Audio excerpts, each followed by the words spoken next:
In 2017, The Legend of Zelda Breath of the Wild won an assload of awards, including Game of the Year, and deservedly so. And then just the other day, series producer Eiji Onuma confirmed what we all pretty much assumed anyway, that work on the next Zelda game's already begun. And this same man's already stated in the past that the sequel to Breath of the Wild would be an open-world game just like its predecessor. And not to bury Breath of the Wild, but since a sequel's officially on the way now, one would expect some major improvements to be made. Because despite all of its praise, Breath of the Wild's definitely not a perfect game. And with 6 minor tweaks, then its successor could possibly be the best game ever made. And I'll tell you what those 6 things are, but first, why not consider gently pressing that subscribe button if you're a sexy beast and haven't already? Anyway, let us begin.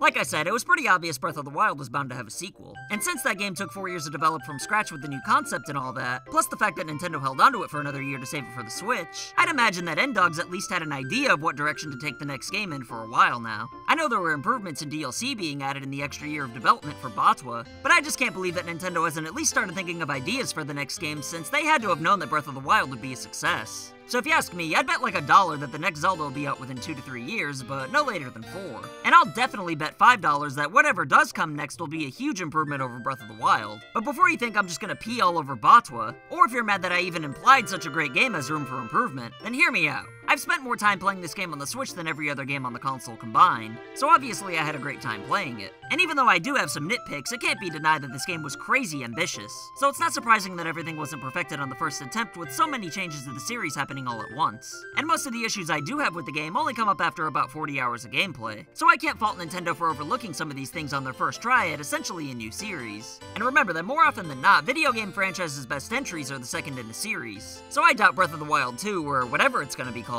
won't be able to improve a few things to make a great game even better. And like I said, I think there's at least 6 improvements that could be made in the next open-world Zelda game. For example, number 1. We need a way to climb in the rain. This is definitely my biggest pet peeve about Breath of the Wild. Whenever it starts raining in the middle of your exploration, you need to drop what you're doing since you can't climb on wet surfaces. And to make matters worse, you also need to get butt-ass naked so you don't get struck by lightning. If I wanted to be forced to get naked against my will, I'd just go to my neighbor Terry's house. I'm okay with rain being a thing, but why can't your climbing gear have an upgrade or something so you don't ever have to stop playing? It's pretty lame to have something in a game that makes you get on your phone to wait for the time to pass. Everything else I'm going to talk about in this video are either nitpicks or things I want more of. But rain in Breath of the Wild flat out sucks. It makes sneaking around easier, I guess, but that's what the stealth gear's for. And besides, enemies don't really pose that much of a threat after you've been playing for about 10 to 20 hours anyway. Which leads me to the next area of improvement for the Breath of the Wild sequel.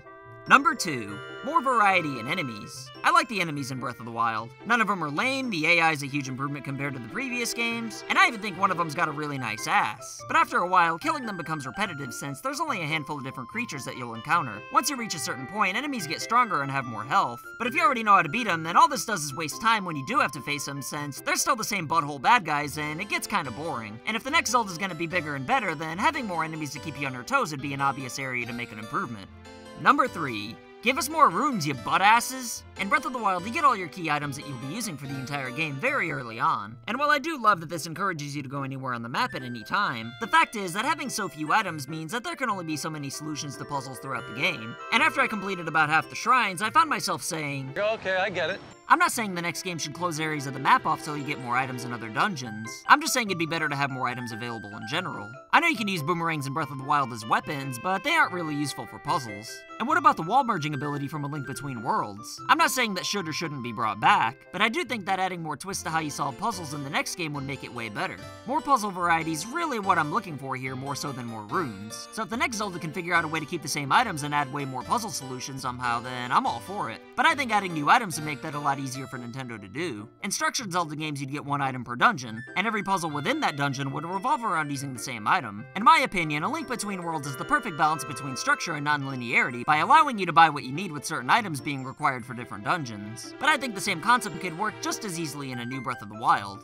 Number 4. Better dungeons. This might get me some heat, but the dungeons in Breath of the Wild are a mess, at least compared to most other games in the series. Working your way through the Divine Beasts is alright, but to me they're a step back for the series in terms of quality. And I don't mind that there's only 4 Divine Beasts instead of 12 dungeons like in other games. I'm aware that the 120 shrines act as mini dungeons, and I'm fine with the higher quantity and shorter bursts like Mario Odyssey's moons. I just hate the layout of the Divine Beasts. I've always considered solving dungeons in Zelda games to be a treat. They've always been carefully designed and the flow was so natural, but with the idea that structured games are somehow restricted, dungeons in Breath of the Wild feel more like jigsaw puzzles rather than a structured Sudoku puzzle. It's more trial and error as opposed to using your noodle. I miss walking into a new dungeon and looking around, going down the only path you can, only to wind back up in the same room with a new ability or something that allows you to venture down a new path that was previously inaccessible. And after you were done conquering every room, it was time to shove your fist up the boss's ass with the help of a unique weapon to keep the boss's patterns from getting stale. For the bosses in BOTW, you pretty much rely on your bows and swords more than anything else, which is fine, but I think this is a case where the series can take 2 steps forward by taking 1 step back. Having a few key items being scattered throughout the dungeons can be helpful, and I know I already said you should have all your key items at the beginning of the game for the sake of being able to visit any location on the overworld right off the bat, but maybe they could just give us all the items necessary for exploration in the beginning of the game, with the other items you find in the dungeons being helpful but not mandatory to fight Ganon and obtain secrets in his castle.